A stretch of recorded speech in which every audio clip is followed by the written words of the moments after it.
The first Stoic secret to increase emotional intelligence is to master your inner dialogue.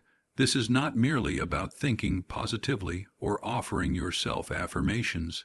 It is about examining your thoughts with ruthless honesty and intentional clarity. Marcus Aurelius, the Roman emperor, wrote in his personal journal daily, not to impress anyone or to publish his reflections, but to manage the battlefield of his mind. Emotional intelligence begins when a person starts observing what they say to themselves in silence, what beliefs they allow to settle in, and what narratives they choose to believe about the world and themselves. Most of us carry an unexamined inner voice that mimics the echoes of our past, our upbringing, our fears, and our insecurities. That voice, if left unchallenged, can shape our emotions without our consent. One harsh word from someone, and the voice tells us, "You're not good enough." A failure at work, and the voice whispers, "You always mess things up." These inner reactions feel automatic, but Stoicism teaches us they are not. Marcus Aurelius understood this when he wrote, "You have power over your mind, not outside events. Realize this, and you will find strength." That quote isn't just philosophical poetry, it's a challenge. It's an invitation to take responsibility for what occupies the space between your ears. Mastering your inner dialogue means treating your mind like a garden. If you don't pull the weeds, they will overrun the space. Negative self-talk, limiting beliefs, harsh judgments, these are the weeds. But unlike a real garden, the thoughts in our minds don't come from the soil. They are planted by us, repeated by us, and believed by us. So how do we change this? First, we become the watcher. The Stoics called it proherses, our ability to reflect before we react. The goal isn't to immediately change every negative thought, but to recognize it, label it, and challenge it. Is this thought true? Is this thought helpful? Is this thought rooted in virtue or fear? By interrogating the thought, we reduce its power over us. Marcus Aurelius didn't have a therapist or a self-help book. His therapy was his pen. When you write down what you're feeling and what you're thinking, you begin to untangle the emotional knots inside you. You make the unconscious conscious. That's the first step toward emotional intelligence, not suppressing the emotion, not exploding with it, but understanding where it came from and whether it deserves to stay. Most people believe their emotions just happen to them. The Stoics disagree. They believe emotion is born from thought, and thought is something you can govern. One of the most dangerous traps of poor emotional regulation is identification. When someone says, "I am angry," they've already surrendered. They've tied their identity to the emotion. A Stoic would rephrase, "I notice anger is present in me right now." That simple reframe creates distance, and in that distance, you have space to breathe, to respond, and to choose. Emotional intelligence isn't about never feeling negative emotions. It's about not letting those emotions make your decisions. When the inner dialogue is mastered, the outer behavior becomes more composed, more wise, and more aligned with your higher self. And what does it mean to master the inner dialogue in daily life? It means catching yourself in moments of weakness. You're stuck in traffic, late for a meeting, and your mind screams, "This always happens to me. I can't stand this. Stop." Ask, what would Marcus write here? What would a wise man think in this moment? You replace reactivity with perspective. Instead of feeding the flame, you contain it. The inner dialogue becomes a coach, not a critic. The practice deepens when emotions are intense. When betrayed, wronged, insulted, the first thought will almost always be a reaction. The Stoic, trained in self-reflection, inserts a gap between thought and response. He remembers that the insult is not the cause of pain, it is the judgment placed upon it. Marcus Aurelius reminds himself, it is not things themselves that disturb us, but our opinions about them. To master the inner dialogue means to master these opinions, these instant interpretations, and to take ownership of the lens through which you view events. Another layer of this mastery involves anticipating your thoughts in advance. The Stoics used a practice called premeditatio malorum the premeditation of evils, before a difficult conversation, a public event, or a high-stakes decision, the Stoic would reflect, what might go wrong? What might trigger me? How can I prepare my mind now? In doing so, they train the inner voice to be resilient and prepared, not shocked and reactive. They rehearse strength. That rehearsal becomes habit. Habit becomes character. What often blocks emotional intelligence is ego, the desperate need to be right, to be approved of, to be in control. The inner dialogue of the emotionally immature person is filled with defense, blame, and drama. The Stoic's voice is different. It whispers, what is within my power? What is virtuous right now? What is the wise response? This shift transforms your entire emotional architecture. You stop chasing validation and start seeking wisdom. You stop blaming others and begin correcting yourself. That's real strength, not outer dominance, but inner discipline. The quality of your inner dialogue also determines your relationships. A person who constantly assumes the worst, who lets insecurity narrate every silence, who turns every disagreement into rejection, this person suffers not because others are unkind, but because they are ruled by thoughts they never chose to challenge. Emotional intelligence is rooted in the courage to pause and reframe. Maybe they're not ignoring me. Maybe they're just busy. Maybe this setback isn't a sign of failure, but an opportunity to grow. Maybe I'm not broken. Maybe I'm still learning. These are not just nicer thoughts. They are wiser ones, and wisdom is the Stoic's goal. When you wake each morning, the battle begins again. You can either let your thoughts run wild like an untrained horse, or you can take the reins. You can speak to yourself like a Stoic emperor would, clear, calm, precise. Today I will encounter interference, impatience, arrogance. Marcus wrote, not in anger, but in acceptance. He trained his inner voice to be ready, not reactive. And when you do the same, your emotions don't control you. They inform you. They become data, not dictators. To master your inner dialogue is not a one-time effort. It is a discipline repeated daily, hourly, sometimes minute by minute. But the reward is profound. You become steady in chaos, humble in triumph, graceful in loss. You are no longer a puppet pulled by the strings of emotion. You are a master, guided by reason and wisdom. Your thoughts build your world, and by mastering them, you master yourself. The second Stoic secret to increasing emotional intelligence is choosing reason over reaction. At first, this might sound like something simple, just think before you act, but in practice, it requires a deep reprogramming of how you respond to the world. Most people live as if they are constantly under attack, always prepared to defend their ego, their pride, or their status. A single word can offend them.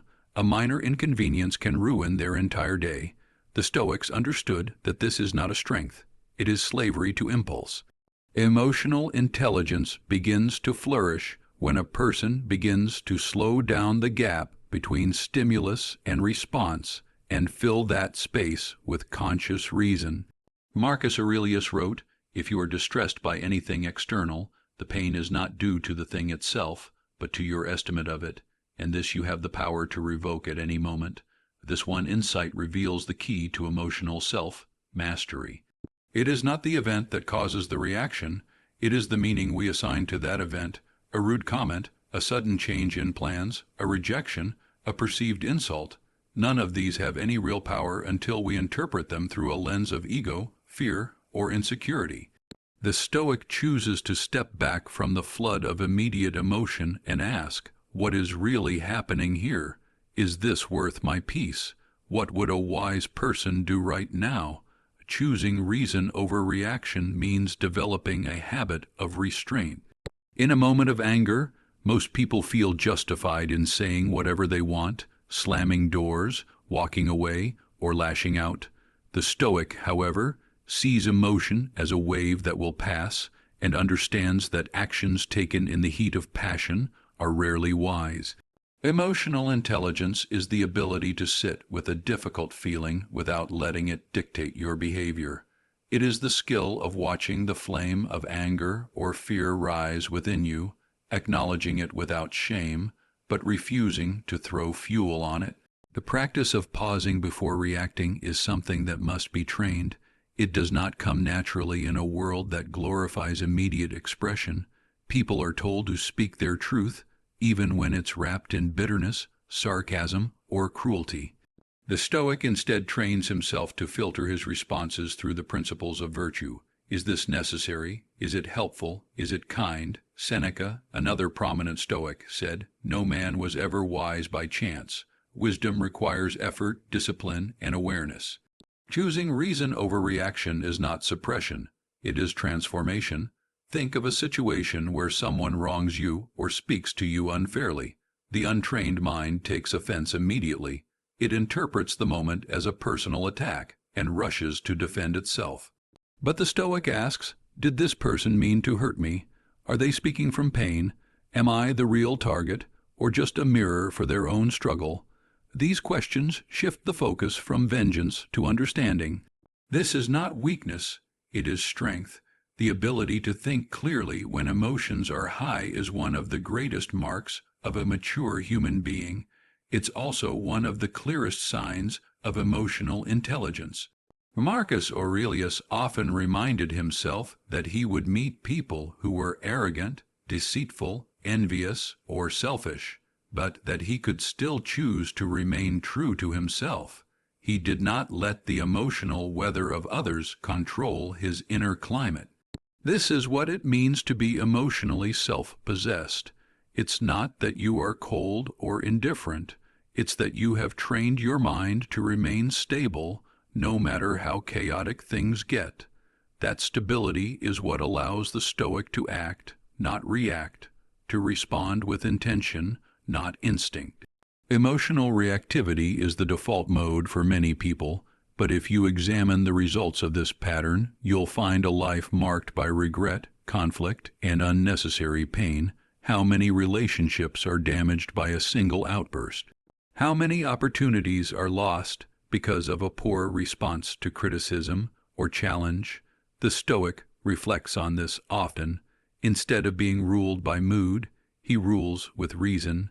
He understands that every time he chooses restraint, he is building a reservoir of strength. Every moment of patience is a brick in the foundation of character. Training yourself to choose reason means recognizing your triggers in advance. Know what kinds of situations make you feel reactive.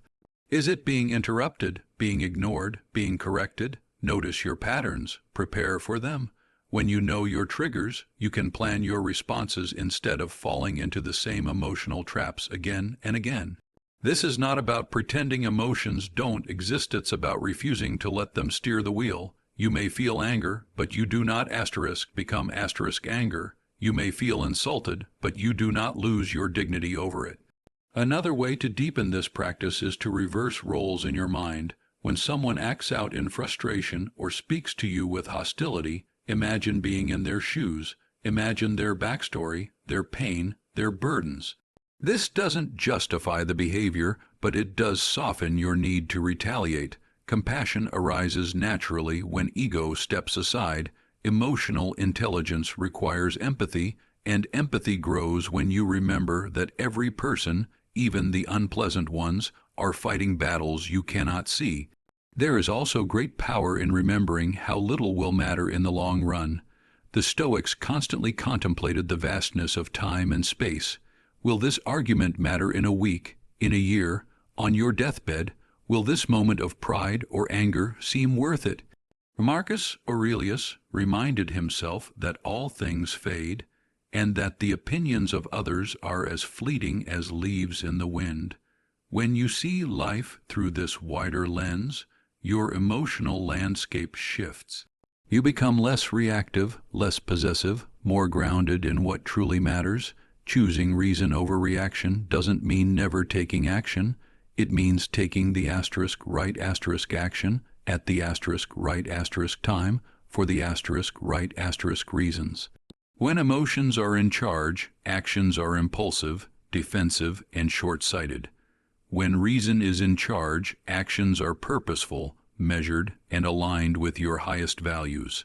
This is how a Stoic lives, not led by whims, but by wisdom. The more you practice this, the more you'll notice something powerful.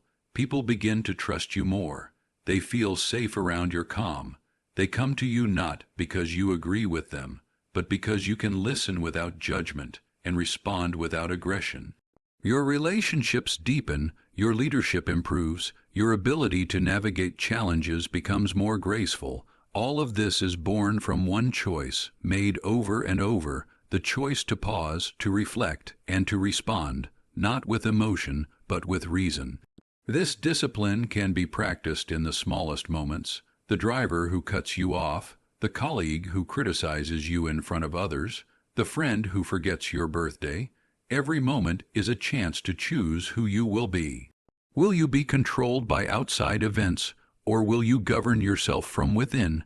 Marcus Aurelius believed that the measure of a man was not how he acted when things were easy, but how he responded when they were not. Every challenge is a test of character, and every response is an answer to the question, am I ruled by emotion or guided by reason? The third Stoic secret to increasing emotional intelligence is understanding what you control and letting go of what you don't. This principle may sound simple, but it carries deep philosophical weight and transformative power when fully applied. It was Epictetus, another Stoic philosopher deeply admired by Marcus Aurelius, who laid it out most clearly. Some things are up to us, and some things are not. That sentence, when lived sincerely, separates the reactive mind from the emotionally intelligent one. To truly embrace this principle is to free yourself from the chains of frustration, anxiety, disappointment, and resentment that bind so many people who waste their energy trying to control the uncontrollable. Imagine waking up to a storm outside. You had plans for the day, a walk, a meeting, an outdoor event. The weather doesn't care. It does not ask your permission to rain. If your peace is disturbed by the storm, it is not the rain that causes your suffering, but your resistance to it. This is the foundation of Stoic wisdom. Suffering arises not from events, but from our attachment to how we want events to unfold.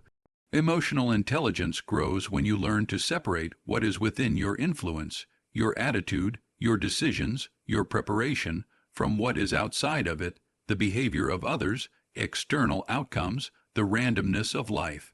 This division is not just an intellectual exercise, it is a spiritual discipline.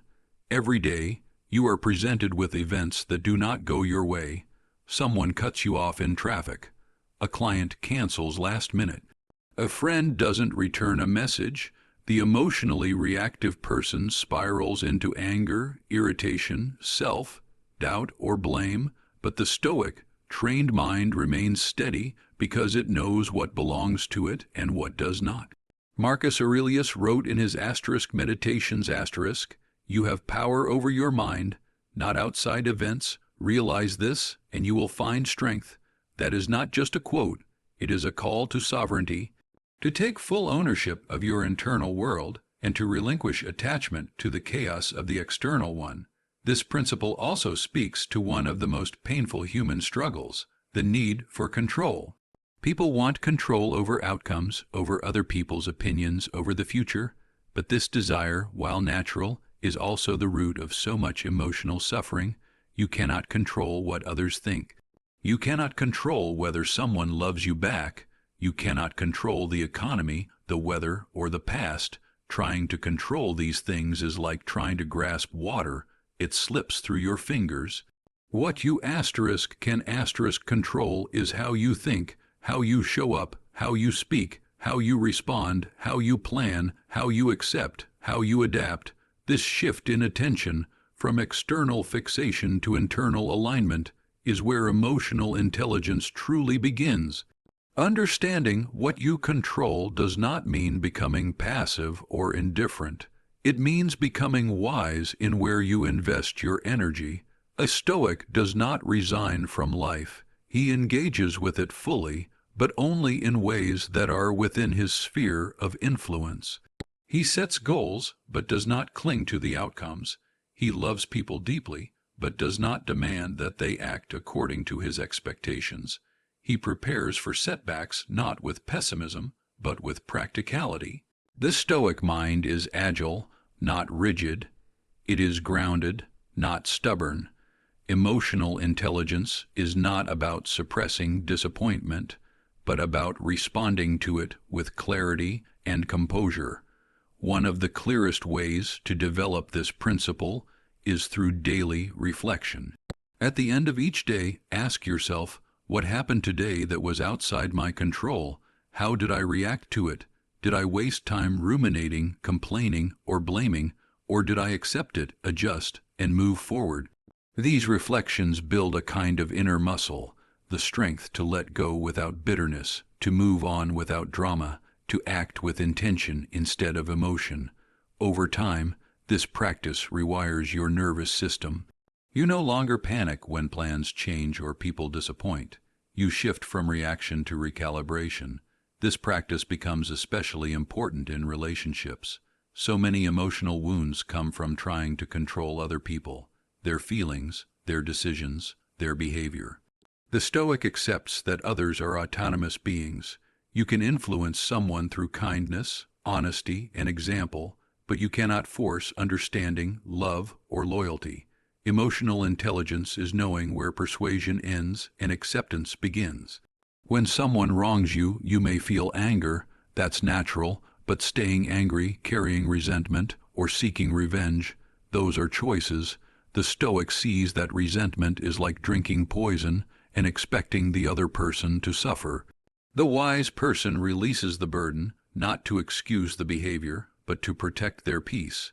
There is also great power in recognizing how much energy is wasted on what cannot be changed. People relive arguments, regret decisions, fear possibilities that have not yet come. This mental noise consumes their focus, drains their joy, and clouds their judgment. But when you practice the Stoic discipline of returning your attention to what is in your hands, the noise quiets. You become present. You ask, what can I do right now? That question is a weapon against helplessness. It brings you back to agency, to motion, to clarity. Marcus Aurelius reminded himself, never let the future disturb you. You will meet it, if you have to, with the same weapons of reason which today arm you against the present. This principle also teaches emotional humility. You begin to accept that not everything is about you, that sometimes a person's silence has nothing to do with you, that sometimes plans fail for reasons beyond anyone's control, that not all feelings need to be acted upon, that sometimes the wisest move is to wait, to breathe, to do nothing. Emotional intelligence grows in the soil of acceptance, not passive surrender, but the active acknowledgement of reality. When you accept reality as it is, rather than how you wish it to be, you stop resisting life. That resistance is the true cause of inner turmoil. Letting go of it, paradoxically, brings peace. Understanding what you control also allows you to reclaim your power from victimhood. Many people define themselves by what has been done to them, by how others have treated them, by the limitations of their circumstances. The Stoic does not deny pain or injustice, but he refuses to let it define him. He asks, given these conditions, what is still possible? What virtue can I still express? This shift from victim to agent is radical. It transforms suffering into purpose, obstacles into opportunities, wounds into wisdom. Marcus Aurelius faced war, plague, betrayal, and loss, yet his writings are filled with calm, dignity, and clarity. Why? Because he kept his focus on what was his to control, his thoughts, his judgments, his actions. The ultimate application of this principle is in facing the unknown. The future is uncertain. No one knows what will happen tomorrow. But emotional intelligence is not built by controlling the future. It is built by preparing for it while staying rooted in the present. The Stoic prepares without panic, acts without attachment, hopes without expectation, and endures without complaint. This balance between effort and detachment is the essence of a wise life. It requires constant awareness, but with each day of practice, the mind becomes less anxious, the heart more steady, the soul more at peace.